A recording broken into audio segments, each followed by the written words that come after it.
Hello students, welcome to my channel curiosity science with Seema. आज हम पढ़ने वाले हैं class 6 science chapter 1 wonderful world of science. इस चैप्टर में हम जानेंगे कि साइंस क्या होती है और ये हमारी डेली लाइफ में कैसे यूज़ होती है। So let's start. What is science? Science is a way of thinking, observing and doing things to understand the beautiful world we live in and uncover the secrets of the universe. Science सोचने, observe करने और दुनिया को समझने का एक तरीका है। इसमें सवाल पूछने और एक्सप्लोर करना भी शामिल है। ओके, साइंस असल में कोई सब्जेक्ट नहीं है, बल्कि सोचने और चीज़ों को ऑब्जर्व करने का एक नज़रिया होता है।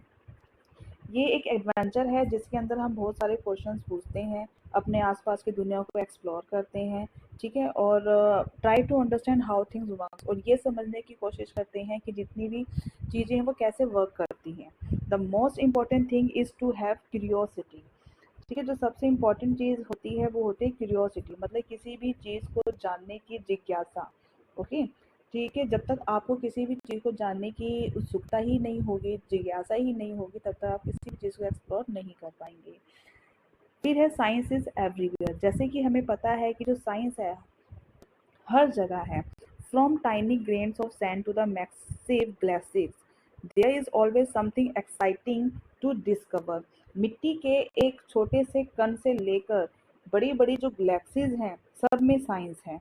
समुद्र, रेगिस्तान से लेकर समुद्र तक, सब में साइंस है। रेगिस्तान से लेकर गहरे समुद्र से लेकर यूनिवर्स में हर जगह साइंस है, और बहुत सारी चीज़ें हैं जो कि डिस्कवर करने योग्य हैं, जिससे हमें जवाब मिलते हैं और नई नई डिस्कवरी हम कर सकते हैं।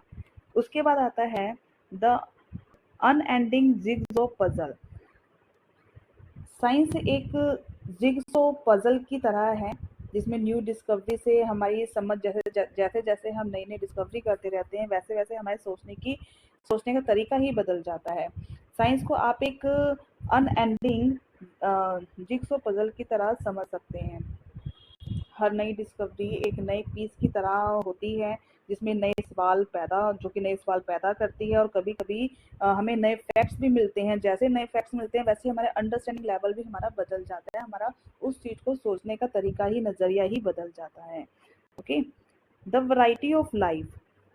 The variety of life, science हमें ग्रोथ, सर्वाइवल, बायोडाइवर्सिटी, इन सब चीज़ों को समझने में भी साइंस हमारी हेल्प करती है। जैसे कि our planet sports and amazing variety of life. Okay, from plants managing to thrive in different region to caterpillar transforming into the butterfly. जैसे एक छोटा सा बीज पौधे में कन्वर्ट होता है, पौधा पेड़ में कन्वर्ट होता है, और एक कैटरपिलर बटरफ्लाई में अंडे से एग से बर्ड्स निकल के आ रहे होते हैं। तो ये सब कैसे होता है, क्यों होता है, कब होता है, ये सब हमें साइंस ही समझा सकती है। We explore the structure of leaves, diversity of animals and the environment that we must work together to protect. ठीक है, तो हमें अपने एनवायरनमेंट को प्रोटेक्ट करने में हेल्प करनी चाहिए। ओके, नेक्स्ट हमारे पास आता है our world, food and water.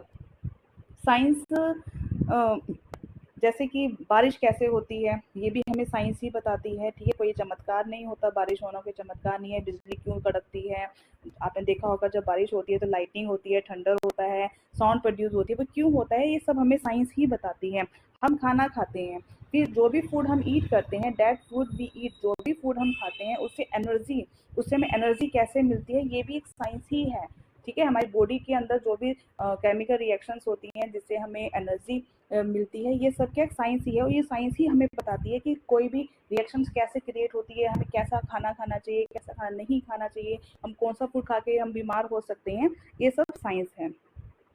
Okay, सो उसके बाद scientific method, finding answer on your own. अगर अब हमें किसी भी चीज़ के बारे में हमें किसी चीज़ में डिस्कवरी करनी है, कोई आंसर फाइंड आउट करना है, तो ऑब्वियसली उसके कुछ ना कुछ साइंटिफिक मेथड होते हैं। ओके, उसके बाद हमारे पास आता है step of inquiries. Step of inquiries, सवाल ढूंढने के, कोई भी क्वेश्चन हमारे माइंड में आता है, हमने कोई क्वेश्चन ढूंढना होता है, तो उसके कुछ स्टेप होते हैं। ठीक है, तो सवाल ढूंढने के, किसी को ऑब्जर्व करने के, सब कुछ के कुछ टेस्ट होते हैं। ओके, तो उसके 5 स्टेप्स हैं।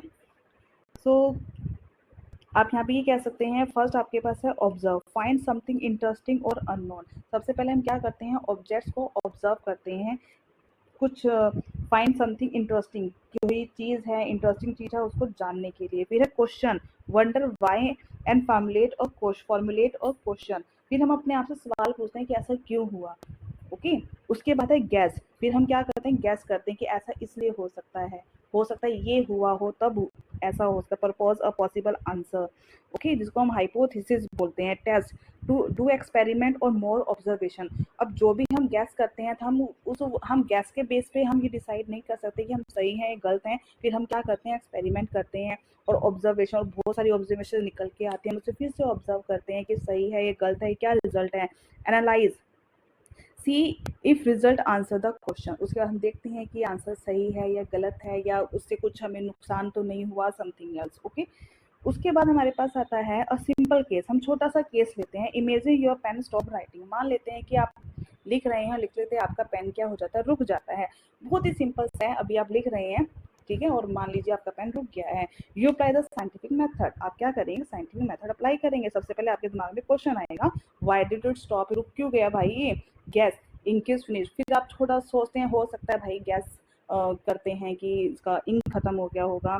फिर open it to check the refill. फिर आप क्या करते हैं, टेस्ट करते हैं, आप रिफिल निकालते हैं, ठीक है, और उसको देखते हैं उसमें इंक है या नहीं। इफ इट इज एम्प्टी, अगर वो खाली होता है तो योर गैस वाज करेक्ट, तुम्हारा गैस ठीक है।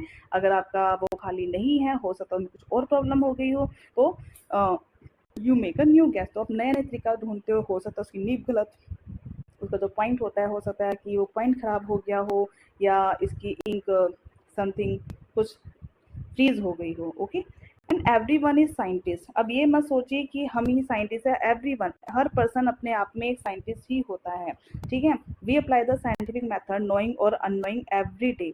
हम क्या करते हैं, कुछ चीज डेली कुछ ना कुछ साइंटिफिक मेथड अप्लाई करते हैं, चाहे हम उस चीज़ों को जानते हो चाहे ना जानते हो। जैसे कुकिंग फूड, फिक्सिंग अ बल्ब, खाना बना रहे हैं, वो भी साइंटिफिक मेथड ही है। बल्ब को फिक्स करना भी एक साइंटिफिक मेथड ही है। आप स्कूल जा रहे हैं, जाते जाते आपकी साइकिल में कुछ प्रॉब्लम आ जाती है, तो आप फटाफट सोचना स्टार्ट कर देते हैं कि साइकिल में क्या प्रॉब्लम है, पंचर तो नहीं हो गया, उसकी चेन तो नहीं टूट गई, etcetera. Okay, so learning science develop our capability to solve even bigger mysteries of the universe. तो साइंस को समझना, साइंस को सीखना एक हमारे अंदर एक कैपेबिलिटी को डेवलप करता है, जिससे हम यूनिवर्स के बड़े से बड़ी मिस्ट्री को भी सॉल्व कर सकते हैं। Okay, so to be a wise person you must be a wise person. तो हमेशा ध्यान में रखना है कि हमेशा एक वाइज पर्सन बने, और you must be a wise person मतलब कि क्यों वाले क्वेश्चंस पूछते रहिए। ओके, तो बच्चों इस चैप्टर में हमने सीखा कि साइंस क्यूरियोसिटी और क्वेश्चन से ही शुरू होती है। ऑब्जर्वेशन और एक्सपेरिमेंट के थ्रू हमें नॉलेज मिलता है। ओके, सो अगर आपको वीडियो हेल्पफुल लगे तो वीडियो को लाइक करें, शेयर करें, चैनल को सब्सक्राइब करें। मिलते हैं नेक्स्ट वीडियो में। Thank you so much.